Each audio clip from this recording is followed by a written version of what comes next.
Hello dear aspirants, your most welcome in our YouTube family AV judiciary zone. इस session में आप लोग पढ़ेंगे the protection of women from domestic violence act 2005 यानी कि घरेलू हिंसा से महिला संरक्षण अधिनियम 2005। यह वीडियो इस टॉपिक का दूसरा पार्ट है। इसके पहले पार्ट को आप लोग इस चैनल से जोड़कर प्लेलिस्ट से देख सकते हैं। इसके पहले पार्ट में धारा 1 से लेकर के 14 तक कवर हो गया था। इस पार्ट में धारा 15 से पढ़ना है, तो पढ़ लेते हैं इसको। देख लेते हैं धारा 15 में क्या है। धारा 15 कल्याण विशेषज्ञ की सहायता। पढ़ लेते हैं इसको। मजिस्ट्रेट अपनी सहायता के लिए यदि संभव हो तो किसी महिला विशेषज्ञ की, चाहे वह पीड़ित की नातेदार हो या न हो, या परिवार कल्याण के संवर्धन में लगे हुए व्यक्ति की सेवाएं प्राप्त कर सकेगा। यानी कि जो मजिस्ट्रेट होता है वह अपनी सहायता के लिए कोई विशेषज्ञ की सहायता ले सकता है, किसी भी विशेषज्ञ की सहायता ले सकता है। वह विशेषज्ञ यदि संभव हो तो महिला होनी चाहिए, और ये ज़रूरी नहीं है कि वह जो पीड़ित महिला है उसकी नातेदार हो या फिर परिवार के सदस्य हो। आगे देख लेते हैं धारा 16 कार्यवाही का बंद कमरे में किया जाना। मजिस्ट्रेट पक्षकारों के इच्छा पर, यानी कि जो दोनों पक्षकार हैं, प्रत्यर्थी और पीड़ित व्यथित व्यक्ति, दोनों की इच्छा पर कार्यवाही बंद कमरे में कर सकेगा। तो धारा 15 में क्या है, कल्याण विशेषज्ञ की सहायता पाने का राइट है किसका, मजिस्ट्रेट का। और धारा 16 में है कार्यवाही का बंद कमरे में किया जाना। कब किया जाएगा, जब दोनों पक्षकार की इच्छा होगी तब। आगे पढ़ते हैं धारा 17 साझी गृहस्थी में निवास करने का अधिकार। उपधारा 1 घरेलू नातेदारी में प्रत्येक महिला को साझी गृहस्थी में रहने का अधिकार है, चाहे उसमें उसका अधिकार या हित हो या नहीं। यानी कि जो भी महिला है उसको साझी गृहस्थी में रहने का अधिकार है, चाहे भले ही उसमें उस साझी गृहस्थी में उसका कोई अधिकार हो या नहीं। उपधारा 2 विधि द्वारा स्थापित प्रक्रिया को छोड़कर प्रत्यर्थी द्वारा पीड़ित को साझी गृहस्थी या उसके किसी भाग से बेदखल नहीं किया जाएगा। यानी कि जब कोई विधि द्वारा स्थापित प्रक्रिया है उसको छोड़ करके कोई भी प्रत्यर्थी पीड़ित को साझी गृहस्थी से बेदखल नहीं करेगा। तो धारा 17 में क्या है, साझी गृहस्थी में निवास करने का अधिकार किसका है, पीड़ित का है। आगे पढ़ लेते हैं धारा 18 संरक्षण आदेश।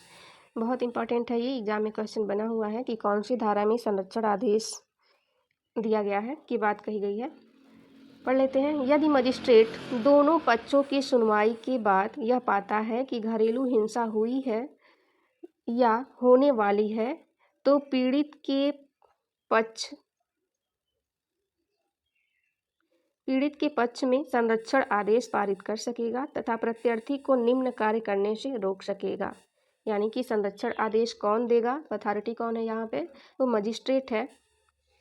मजिस्ट्रेट दोनों पक्षों की सुनवाई के बाद यदि उसको लगता है कि घरेलू हिंसा हुई है या फिर होने वाली है तो वह जो पीड़ित व्यक्ति है, व्यथित व्यक्ति है, उसके पक्ष में संरक्षण आदेश देगा और प्रत्यर्थी को भी निर्देश देगा कि वह निम्न कार्य नहीं करेगा। पढ़ लेते हैं कौन कौन से कार्य हैं।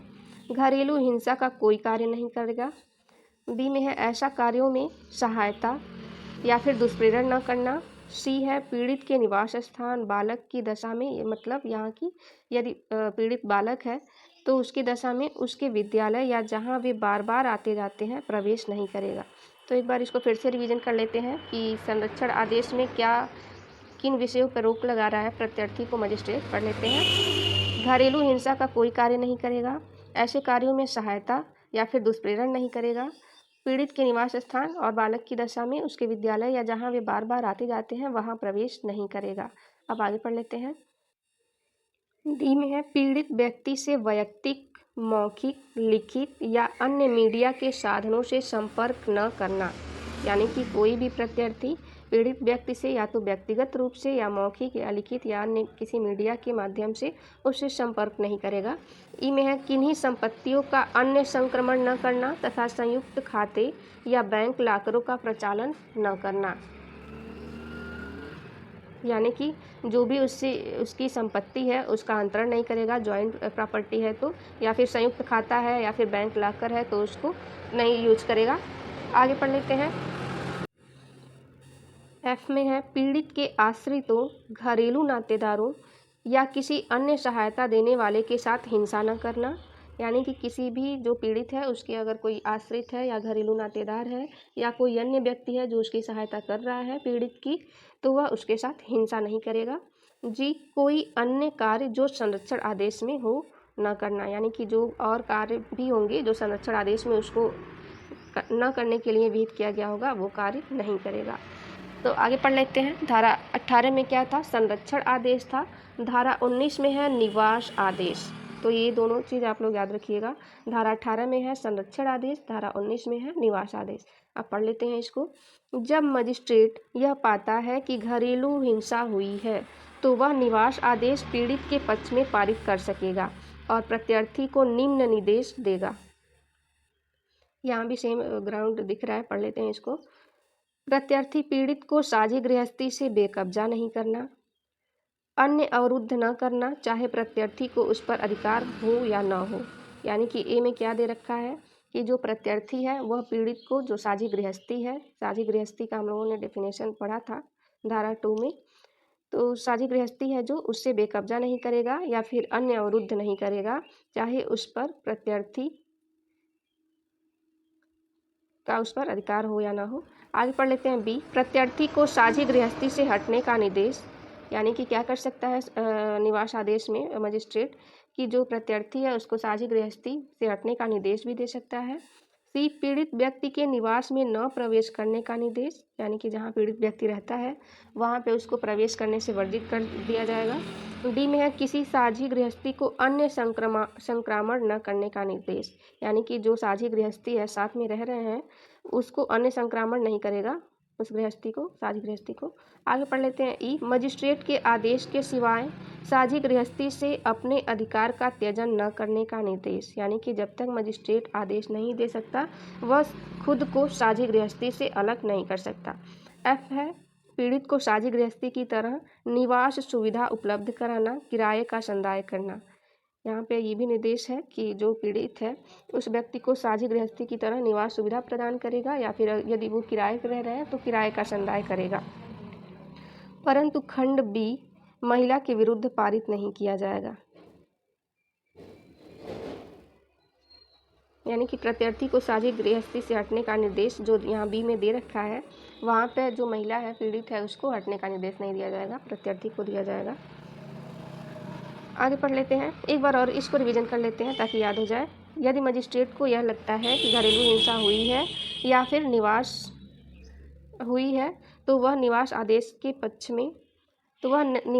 पीड़ित के पक्ष में पारित कर सकेगा और प्रत्यार्थी को निम्न निर्देश देगा। क्या क्या निर्देश देगा कि वह पीड़ित को साझी गृहस्थी से बेकब्जा नहीं करेगा या अन्य अवरुद्ध नहीं करेगा, प्रत्यार्थी को साझी गृहस्थी से हटने का निर्देश दे सकता है, पीड़ित व्यक्ति के निवास में न प्रवेश करने का निर्देश, किसी साझी गृहस्थी को अन्य संक्रामण न करने का निर्देश, मजिस्ट्रेट के आदेश के सिवाय साझी गृहस्थी से अपने अधिकार का त्यजन न करने का निर्देश, पीड़ित को साझी गृहस्थी की तरह निवास सुविधा उपलब्ध कराना, किराए का संदाय करना। अब आगे पढ़ लेते हैं उपधारा 2। मजिस्ट्रेट पीड़ित व्यक्ति और उसके बच्चों की सुरक्षा करने का प्रत्यार्थी को निर्देश देगा, यानी कि उपधारा 2 में है कि जो मजिस्ट्रेट है वह प्रत्यार्थी को क्या निर्देश देगा कि वह जो पीड़ित व्यक्ति है और उसके बच्चे हैं उसकी सुरक्षा करेगा। आगे पढ़ लेते हैं उपधारा 3। मजिस्ट्रेट प्रत्यार्थी से एक बंध पत्र प्रतिभुओं सहित या रहित निष्पादित करने का निर्देश देगा। उपधारा 4। उपधारा 3 के अधीन दिया गया निर्देश सीआरपीसी के अध्याय 8 के आदेश समझा जाएगा और तदनुसार कार्यवाही की जाएगी। उपधारा 5। उपधारा 1, 2, 3 के अधीन मजिस्ट्रेट आदेश पारित करते समय निकटतम पुलिस थाने के भारसाधक अधिकारी को पीड़ित के संरक्षण के लिए या उसकी सहायता के लिए या उसकी ओर से आवेदन करने वाले व्यक्ति की सहायता के लिए निर्देश देते हुए आदेश पारित कर सकेगा। यानी कि जब भी प्रत्यार्थी को निर्देश दिया जा रहा है उपधारा 1, 2 और 3 के तहत, एक में क्या है कि निर्देश दिया गया था कि वो कुछ कार्य दिए गए थे कि वो नहीं करेगा, और 2 में है कि मजिस्ट्रेट जो पीड़ित व्यक्ति है और उसके बच्चे हैं उसकी सुरक्षा करेगा प्रत्यर्थी। और 3 में क्या था कि वह एक बंधपत्र निष्पादित करेगा प्रतिभोज सहित या रहित। तो इसमें वही है कि जब उपधारा 1, 2, 3 के अधीन मजिस्ट्रेट आदेश पारित करते समय ये भी निर्देश दे सकेगा पुलिस उस थाने के निकटतम पुलिस थाने के बाहर साधक अधिकारी को कि वह उसका सुरक्षा करेगा। किसकी सुरक्षा करेगा? तो पीड़ित व्यक्ति की। आगे पढ़ लेते हैं। उपधारा 6 सब क्लास 1 आदेश में आदेश करते समय मजिस्ट्रेट पक्षकारों के वित्तीय आवश्यकता और संसाधनों पर ध्यान रखेगा। यानी कि जो पक्षकार हैं उनकी वित्तीय आवश्यकता क्या है और संसाधन क्या है उन पर ध्यान रखेगा मजिस्ट्रेट। उपधारा 7 मजिस्ट्रेट जिस थाने की अधिकारिता में संरक्षण आदेश कार्यान्वयन करना है वहाँ के भारसाधक अधिकारी को इस परिप्रेक्ष्य में निवेदन कर सकेगा। यानी कि जहाँ पर संरक्षण आदेश का कार्यान्वयन करना है वहाँ का जो भारसाधक अधिकारी है पुलिस थाने का उनसे निवेदन कर सकेगा।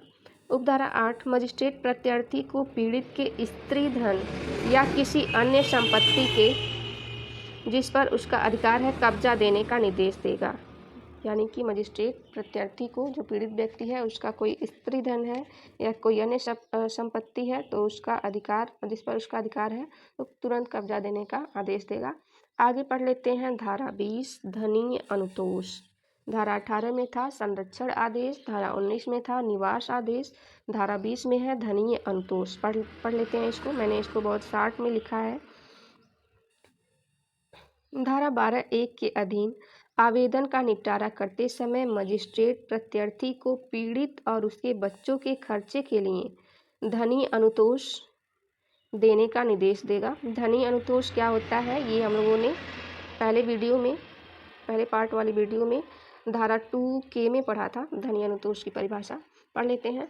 इसमें निम्न शामिल है उपार्जन की हानि, चिकित्सीय व्यय, संपत्ति की हानि, भरण पोषण का आदेश। यानी कि जो धनीय अनुतोष है उसमें क्या क्या शामिल है? जो उपार्जन की हानि होती है, चिकित्सीय व्यय होता है, संपत्ति की हानि होती है, भरण पोषण का आदेश होता है, ये सब शामिल रहेगा। आगे देख लेते हैं। धनीय अनुतोष का मतलब एक तरीके से प्रतिकर है। पढ़ लेते हैं। धनीय अनुतोष पीड़ित व्यक्ति के जीवन स्तर में पर्याप्त, उचित और युक्त होगा। उपधारा 3 मजिस्ट्रेट भरण पोषण की राशि एक बार में ही देने या मासिक संदाय का आदेश देगा। यानी कि जो मजिस्ट्रेट है वो भरण पोषण की जो रकम होती है चाहे एक बार में ही देने का या फिर महीने महीने देने का आदेश दे सकेगा। उपधारा 4 मजिस्ट्रेट आवेदन के पक्षकारों को और अधिकारिता वाले पुलिस थाने के भारसाधक को धनीय अनुतोष के आदेश की एक प्रति देगा। तो किसको किसको देगा? जो थाने के निकटतम पुलिस थाने के भारसाधक अधिकारी हैं उनको और आवेदन करने वाले पक्षकारों को। आगे पढ़ लेते हैं। उपधारा 5 प्रत्यर्थी विहित अवधि के भीतर धनीय अनुतोष देगा। यानी कि जो अवधि विहित की गई होगी उसी के अंदर उसको देना होगा धनीय अनुतोष।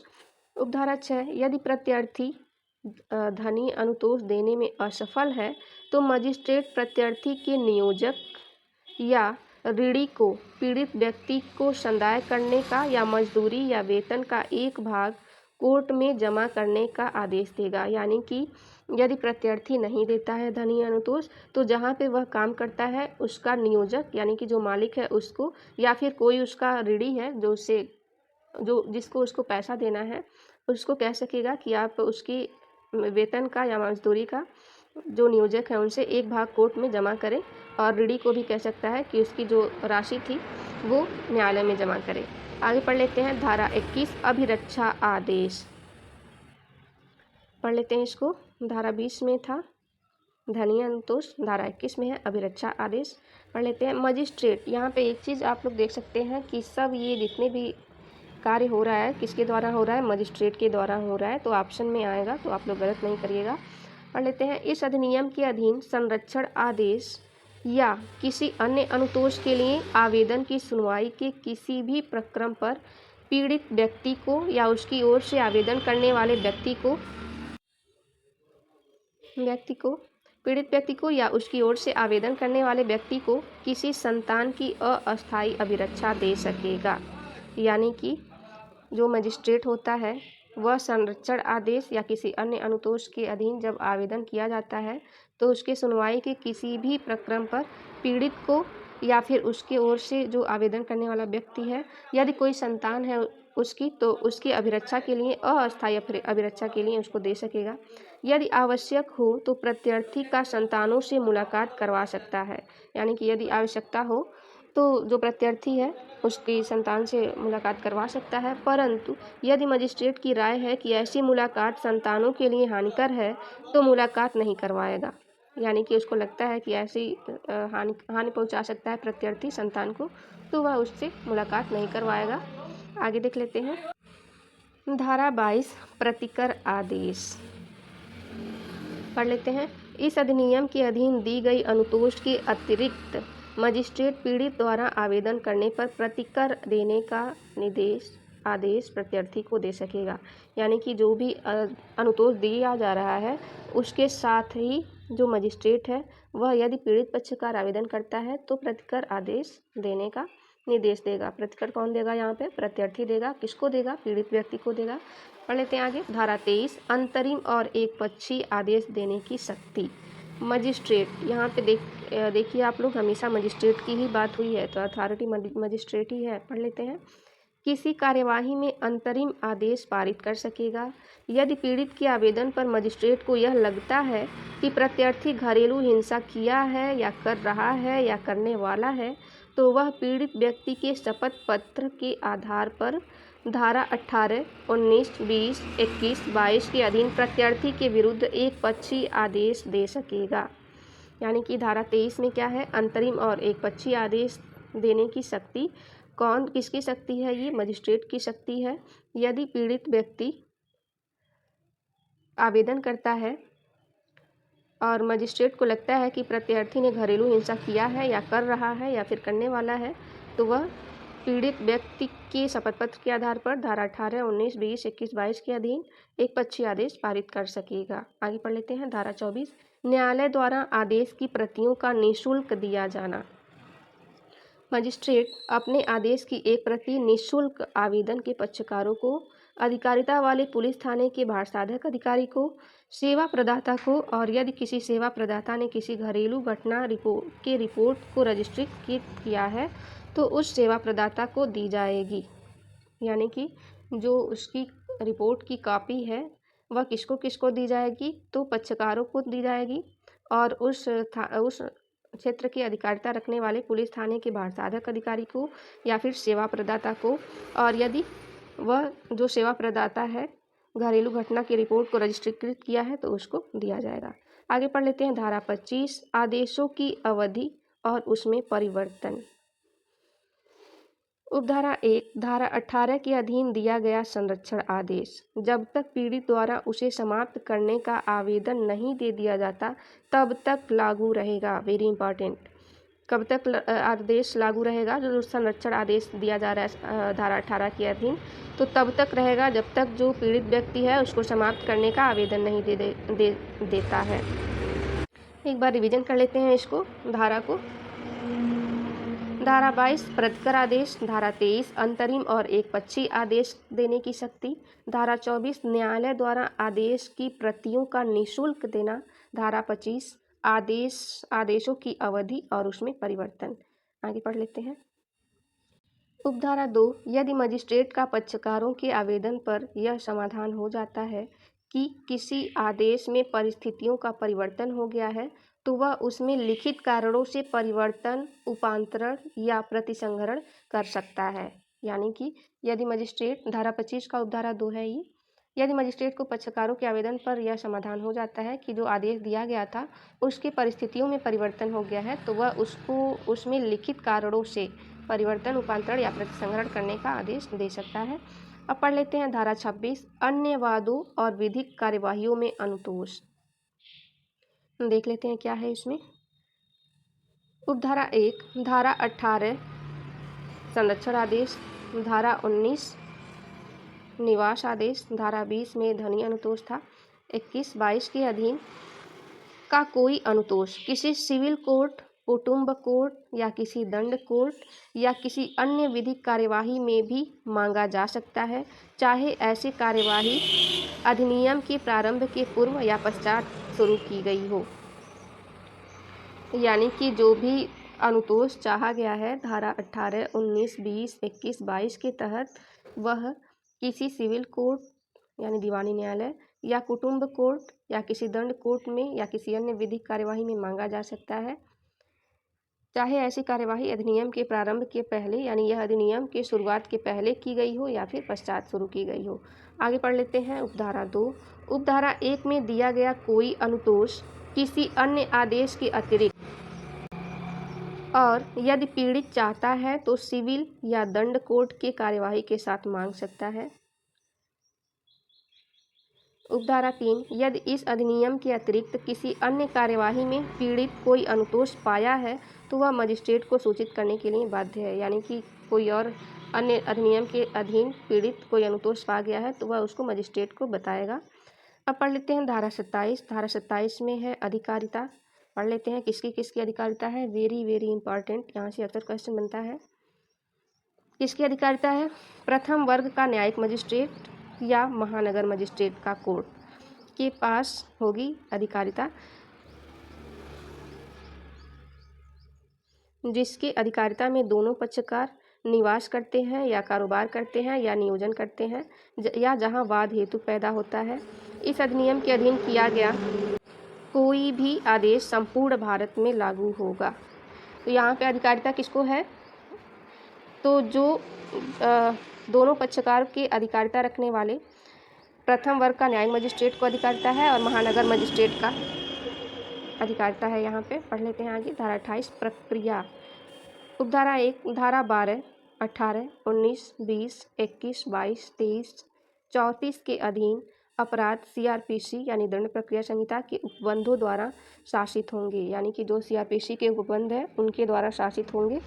आगे पढ़ लेते हैं उपधारा 2। उपधारा 1 की कोई बात धारा 12 या धारा 23 उपधारा 2 के अधीन किसी आवेदन के निपटारे के लिए अपनी स्वयं की प्रक्रिया अपनाने से नहीं रोकेगी, यानी कि जो कहा गया था उपधारा 1 में कि धारा 12, 18, 19, 20, 21, 22, 23, 34 के अधीन अपराध CRPC के उपबंधों द्वारा शासित होंगे, वह उपधारा 1 के अधीन की मतलब कोई भी बात जो धारा 12 है या और धारा 23(2) है उसके अधीन किसी आवेदन के निपटारे के लिए अपनी स्वयं की प्रक्रिया अपनाने से नहीं रोकेगी, यानी कि कोर्ट अपनी स्वयं की प्रक्रिया अपना सकता है धारा 12 या फिर धारा 23 उपधारा 2 के अधीन। आगे पढ़ लेते हैं धारा 29। धारा 29 में है अपील।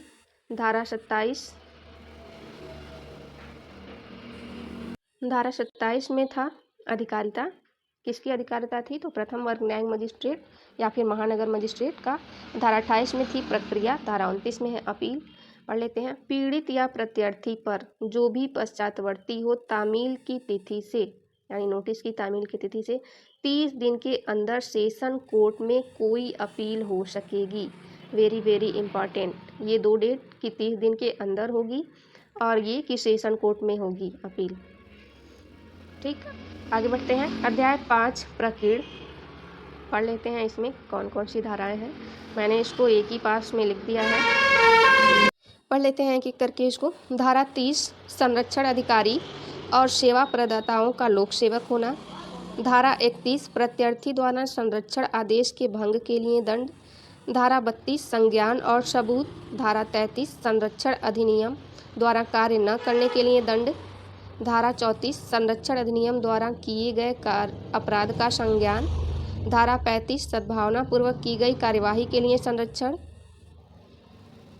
धारा 36 इस अधिनियम का किसी अन्य विधि के अल्पीकरण में न होना। धारा 37 CG यानी केंद्र सरकार के नियम बनाने की शक्ति। इसको डिटेल में पढ़ लेते हैं। धारा 30 में है संरक्षण अधिकारी द्वारा सेवा प्रदाताओं का लोक सेवक होना। संरक्षण अधिकारी जो है और जो सेवा प्रदाता हैं उनका लोक सेवक होना। IPC की धारा 21 के तहत इनको लोक सेवक समझा जाएगा, यानी कि आप सब लोग को पता ही है जो भारतीय दंड संहिता है उसके धारा 21 में लोक सेवक की परिभाषा दी गई है। तो जो ये संरक्षण अधिकारी होंगे और सेवा प्रदाता होंगे इनको लोक सेवक माना जाएगा। अब पढ़ लेते हैं धारा 31 प्रत्यर्थी द्वारा संरक्षण आदेश के भंग के लिए दंड, यानी कि यदि जो प्रत्यर्थी है वह संरक्षण आदेश को भंग करता है तो उसके लिए क्या दंड है, पढ़ लेते हैं। 1 साल का कारावास या 20,000 रुपये जुर्माना या दोनों।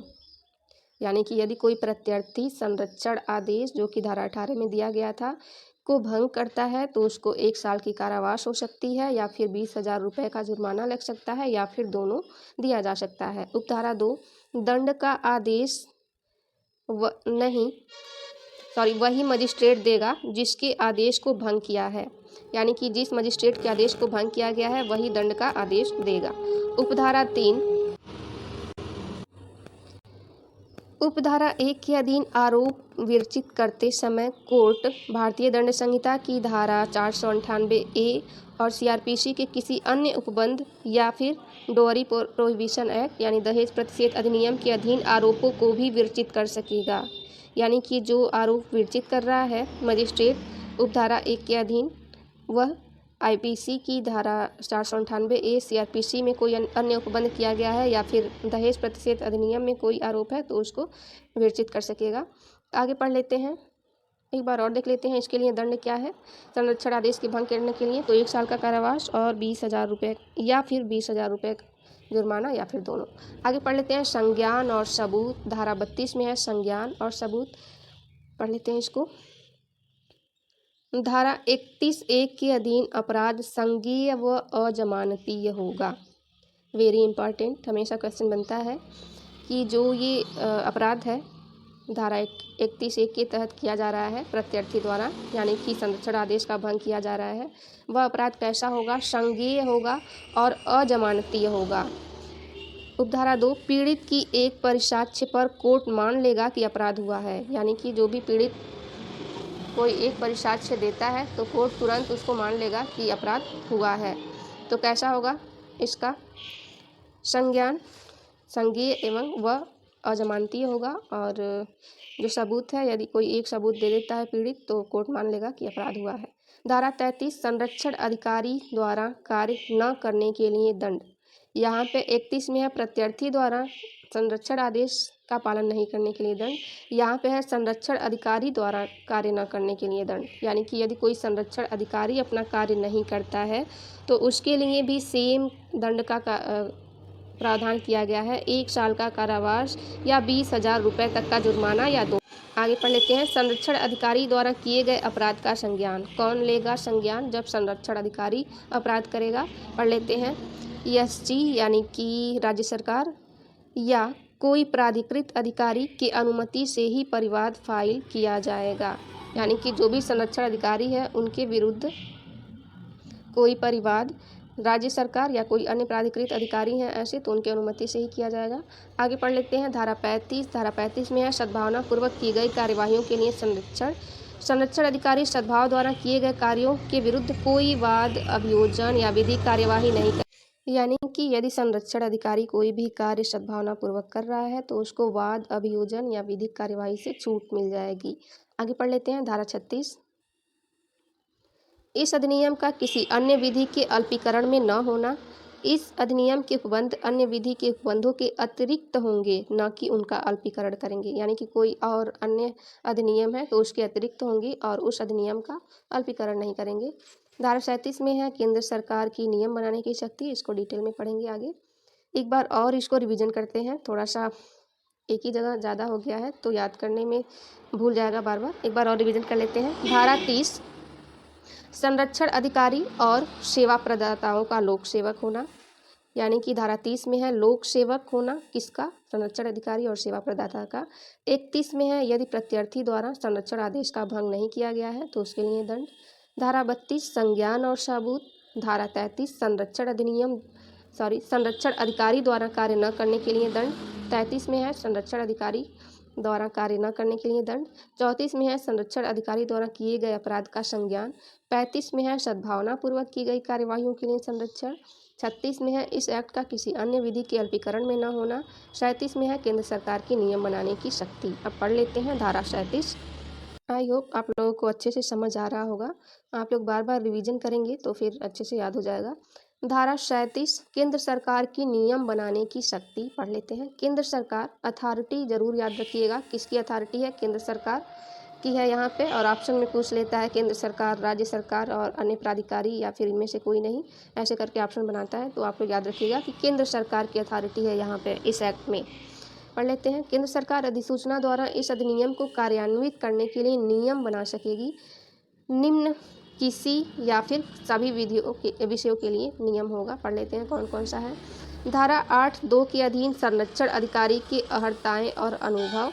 धारा 8 में क्या है, संरक्षण अधिकारी की नियुक्ति थी, तो यहाँ पे क्या है कि नियम बनाएगा केंद्र सरकार, उसकी योग्यता क्या होगी संरक्षण अधिकारी की और अनुभव क्या होंगे। बी में है धारा 8(3) के अधीन संरक्षण अधिकारियों या उनके अधीनस्थों की सेवा के निबंधन और शर्तें, यानी कि जो भी संरक्षण अधिकारी के अधीनस्थ हैं उनकी सेवा और निबंधन शर्तें क्या होंगी उस बारे में। सी में है धारा 9 उपधारा 1 के खंड ख के अधीन घरेलू घटना रिपोर्ट की प्रारूप और रीति, यानी कि जो घरेलू घटना रिपोर्ट होगी उसका क्या प्रारूप होगा और क्या रीति होगा। डी में है धारा 19 उपधारा 1 खंड ग के अधीन संरक्षण आदेश के लिए मजिस्ट्रेट को किए गए आवेदन की प्रारूप और रीति, यानी कि जो संरक्षण आदेश के लिए मजिस्ट्रेट करता है आदेश उसकी प्रारूप और रीति क्या होगी। ई में है धारा 9 उपधारा 1 के खंड घ के अधीन किए गए परिवाद का प्रारूप क्या होगा। एफ है धारा 9 उपधारा 1 छ के अधीन संरक्षण अधिकारी द्वारा पालन किए जाने वाले अन्य कर्तव्य, यानी कि कौन कौन से संरक्षण अधिकारी कार्य करेंगे उनके कर्तव्य के बारे में। जी में है धारा 10 उपधारा 1 के अधीन सेवा प्रदाताओं के रजिस्ट्रीकरण को विनियमित करने के उपाय। एच में है धारा 12(1) के अधीन आवेदन का प्रारूप और 12(3) के अधीन विशिष्टियाँ। आई में है धारा 13 उपधारा 1 के अधीन सूचनाओं की तामील करने के उपाय। जे में है धारा 13 उपधारा 2 के अधीन संरक्षण अधिकारी द्वारा दी जाने वाली सूचना की तामील की घोषणा।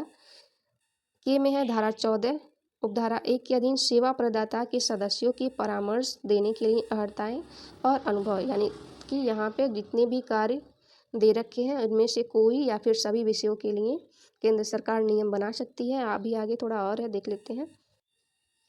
एल में है धारा 23 उपधारा 2 के अधीन पीड़ित व्यक्ति के शपथ का प्रारूप, यानी कि पीड़ित व्यक्ति के शपथ क्या होगा उसका प्रारूप। एम में है कोई अन्य विषय जो विहित किया जाए। उपधारा 3 इस अधिनियम के अधीन बनाया गया प्रत्येक नियम यथाशीघ्र प्रत्येक सदन, यानी कि राज्यसभा या लोकसभा के समक्ष 30 दिन के लिए रखा जाएगा।